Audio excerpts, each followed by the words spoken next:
So it finally seems like we have the trajectory of where SmackDown is at least going for WrestleMania.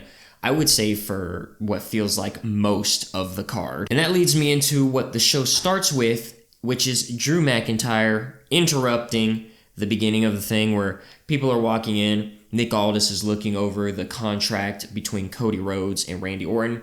And of course, Drew McIntyre is beyond pissed because he lost his WWE Championship against Cody Rhodes, who shouldn't have had a chance at the WWE Championship to begin with. So Drew's out there, Nick Aldis comes out. They basically play the same game that they've been playing. Oh, Cody Rhodes shouldn't even have had a chance, and oh, he had a chance because you decided you couldn't, consequences of your actions, and yada, yada, yada, blah, blah, blah. Jacob Fatu comes out. Jacob explains why he came out and stopped Drew McIntyre from using the chair on Cody Rhodes last week. Fatu also goes on to explain that he did not want Drew McIntyre to be champion any longer. No. Jacob Fatu tells us it is directly his fault that Drew McIntyre is no longer champion. It's not Cody, the guy that, pinned him. It's Jacob Fatu because he took a chair away from him, I guess.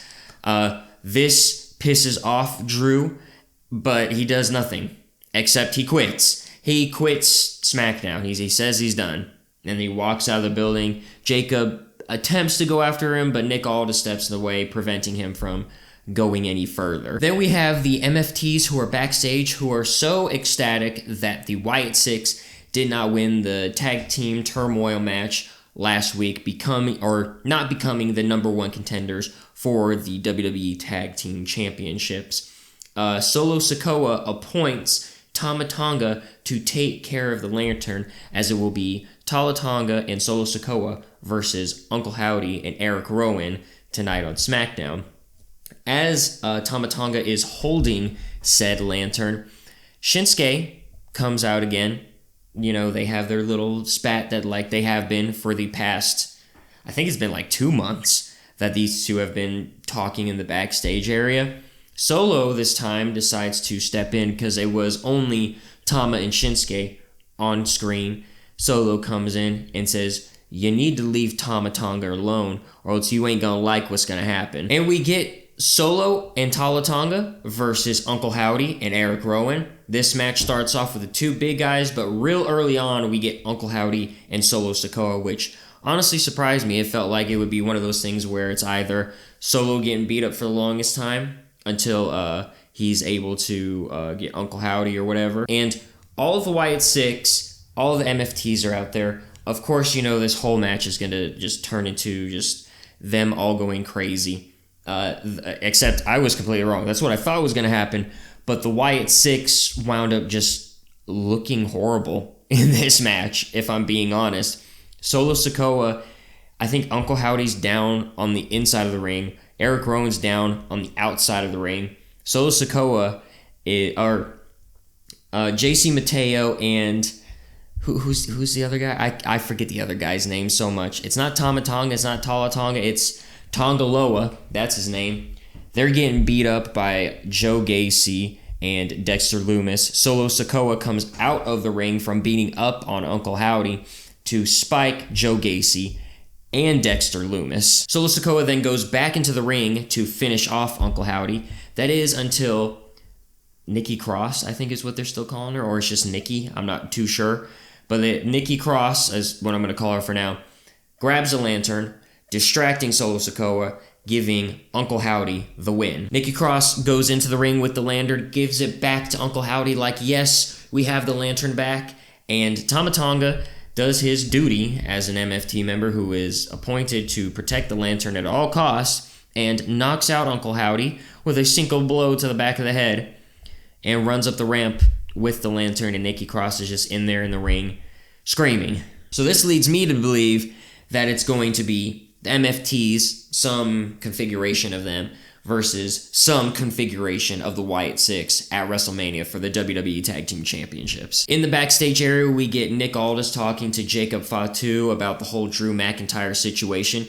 Trick Williams decides that he's going to come into frame and tell that Jacob Fatu is disrespectful. Jacob Fatu says Trick Williams is disrespectful. Tonight we will have Jacob Fatu versus Trick Williams, a match I was looking forward to because I never felt like these two would ever meet up in the ring whatsoever. Then in another backstage area, we get R-Truth and Damian Priest, and R-Truth confuses the Wyatt Six for the Judgment Day. I can't remember. I wish I could remember who he said was who, but I think he was saying it was JC McDonough and, what was it? It was something about Dominic Mysterio. Somebody with slick back hair.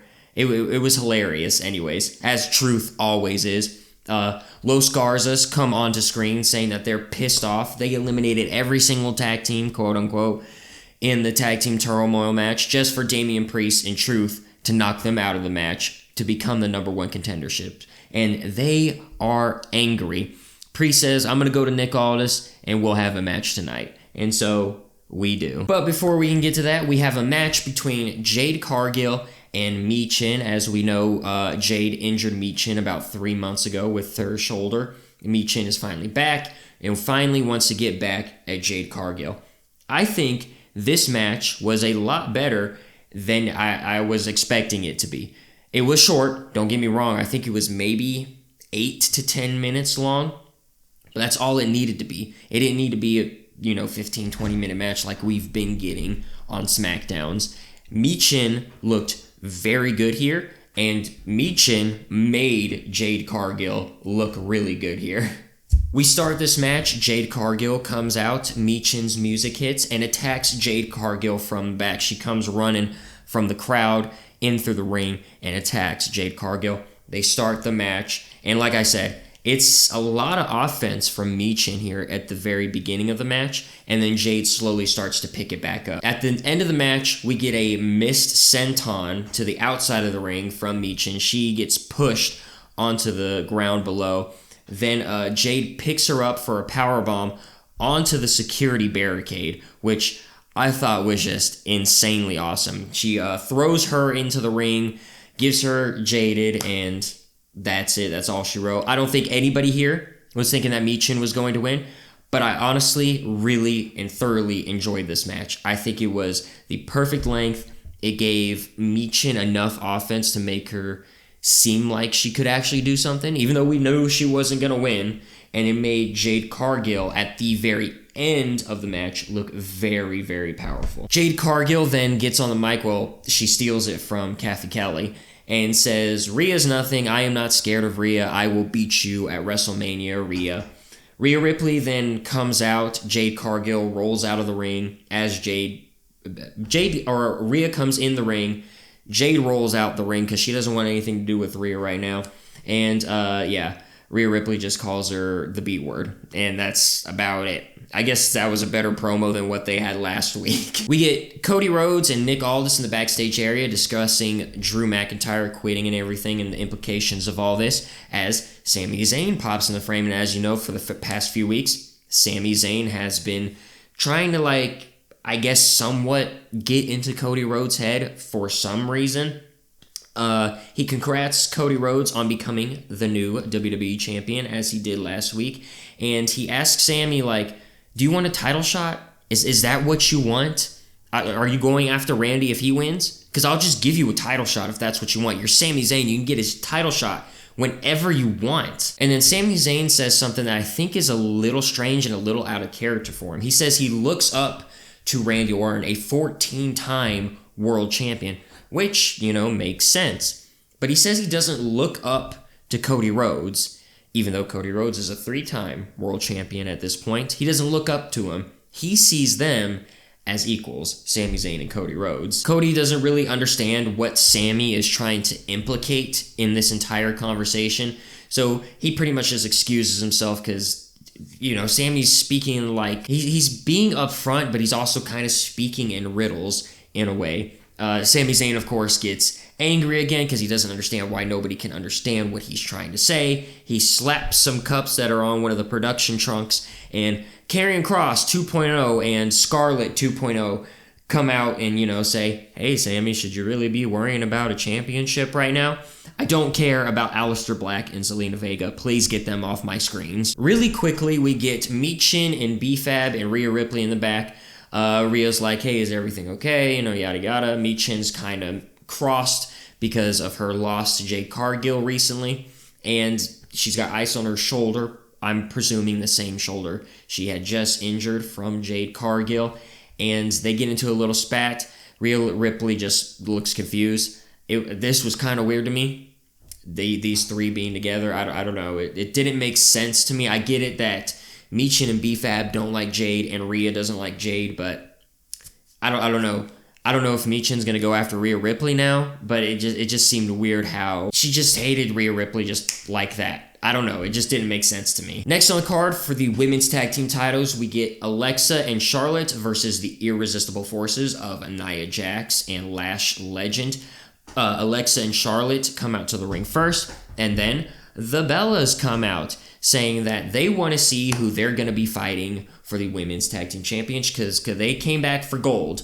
They didn't come back just to wrestle. They want championships. And whoever wins are facing the Bellas. That's just what it's gonna be. So near the end of the match, we have both the Bella twins sitting at ringside near the announce table, and I believe it was Charlotte and Nia who, you know how they do that like standoff in front of whoever's watching the match. Nia goes to grab, I think it was Nikki Bella, grabs her by the arm, pulls her out of her chair. Charlotte kicks her in the face. Charlotte's able to get Nia back into the ring. They're fighting. I believe Charlotte goes for the pin, and then the other Bella twin, what's her name? It's Nikki, and I can't remember her name right now. But the other Bella twin, she comes in, beats the crap out of them. Match is thrown out. It's a no contest. The Irresistible Forces retain their championship due to disqualification. And then at the end of it all, they're all fighting. And it would be seen backstage later on that, like I said, whoever won, the Bella twins are going to fight. So it would be the Bellas versus the Irresistible Forces, with probably Alexa and Charlotte coming in for the interference. Randy Orton runs into Jelly Roll backstage, and, they reminisce about their time as being a short-lived tag team, and it's just pretty much nothing but love. He says, "What are you doing tonight?" "I'm going to be on Miz TV," Jelly Roll says, and so I guess they wanted to show that for what happens later on tonight. They wanted to show them one last time being friendly. Next, we get Damian Priest and R-Truth versus Los Garzas.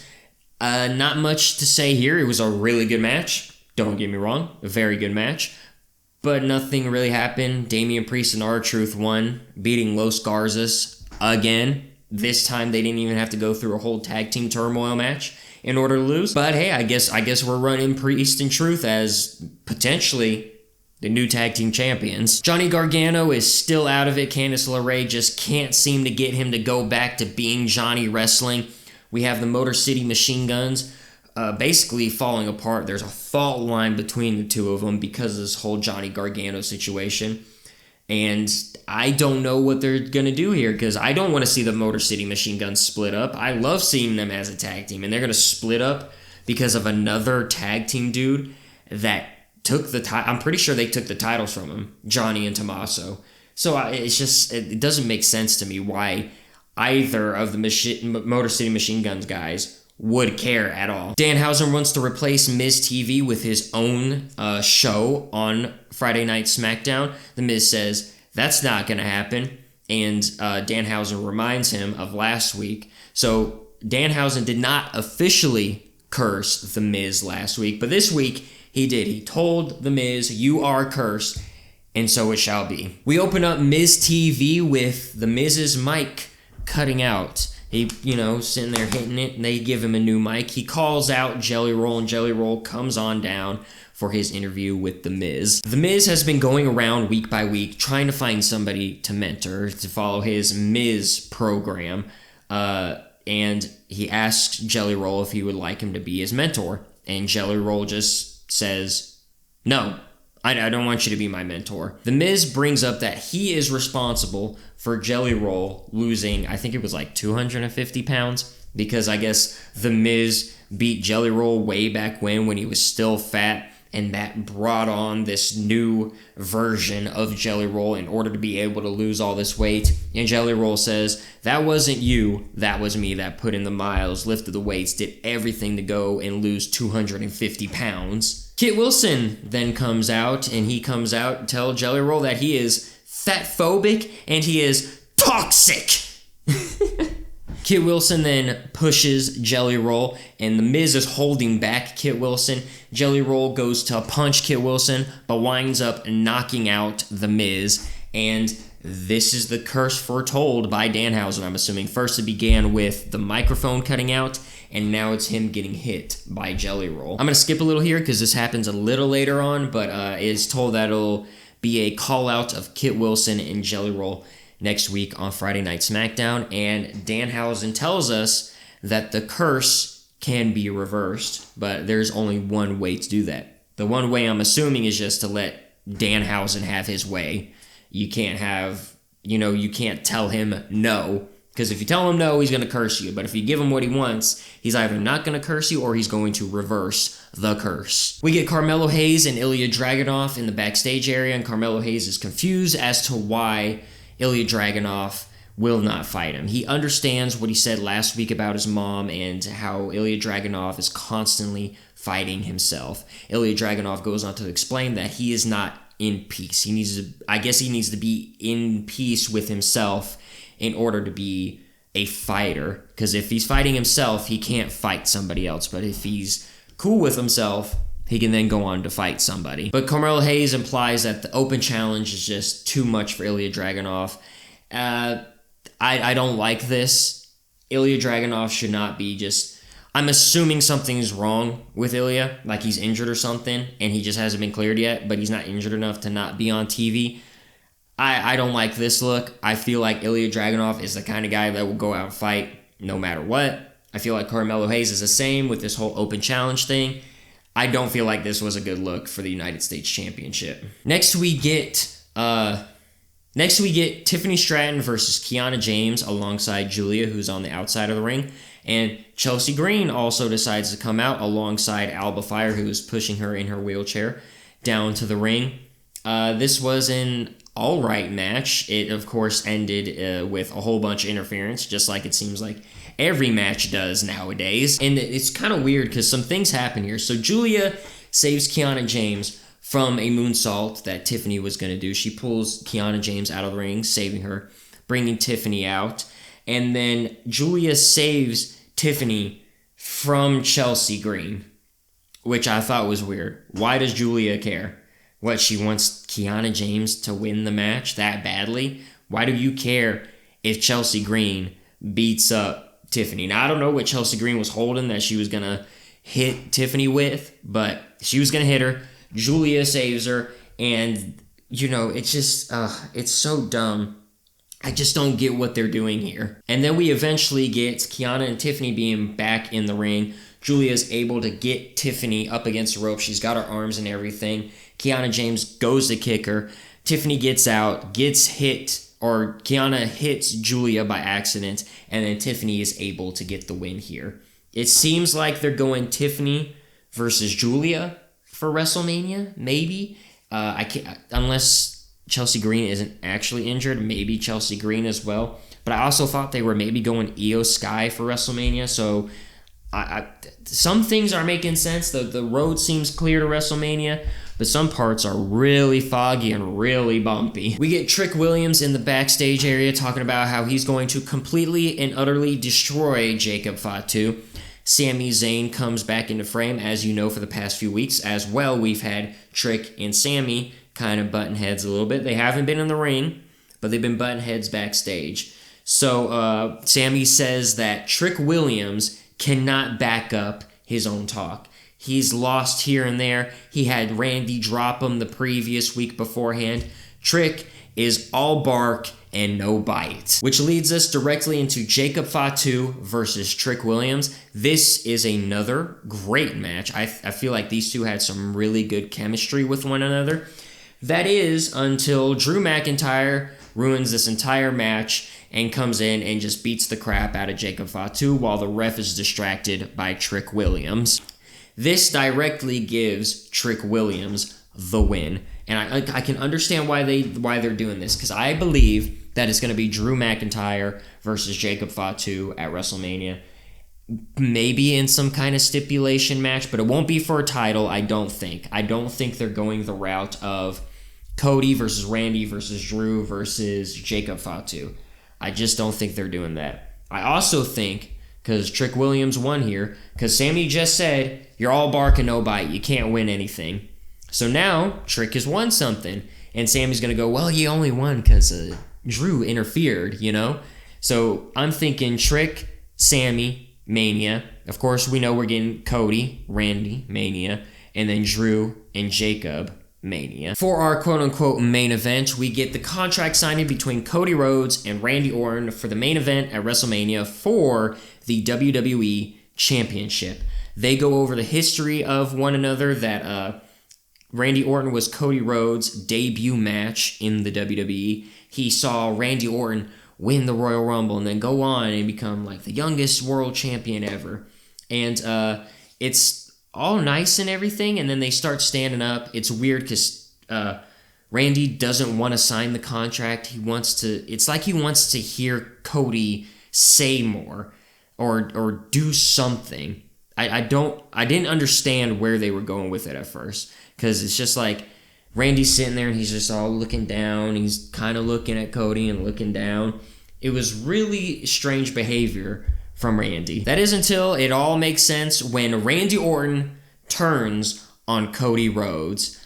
I kind of figured they were going to do it, because I doubt that they're ever turning Cody Rhodes heel. He's the new John Cena. He will be face forever. Randy hits Cody's head on the table where they were signing the contract, throwing him to the outside of the ring, picking up one of the steel steps, hitting Cody with it, busting Cody completely wide open. He was dripping blood. He had a crimson half mask. Now, I can't remember which one of these two happened first. I believe it was that Randy Orton got, so you have the two part of the steps. He hit Cody with the first top part of the steps, the smaller part, and then with the second part, after putting Cody onto the announce table, he sets Cody's head inside the V-shaped part of the steps. Once that happens, Jelly Roll and a whole bunch of other people from the backstage area, refs, Nick Aldis, other assistants to the general manager, they come out. Randy Orton pushes Jelly Roll. Now, if you remember earlier on in the show, they were all happy. They were glad to see each other. Nothing but love, man. Nothing but love. And then here, Randy's flipped 180, pushing Jelly Roll. Doesn't even care. He looks at him on the ground, and he does not care. Randy Orton then walks away.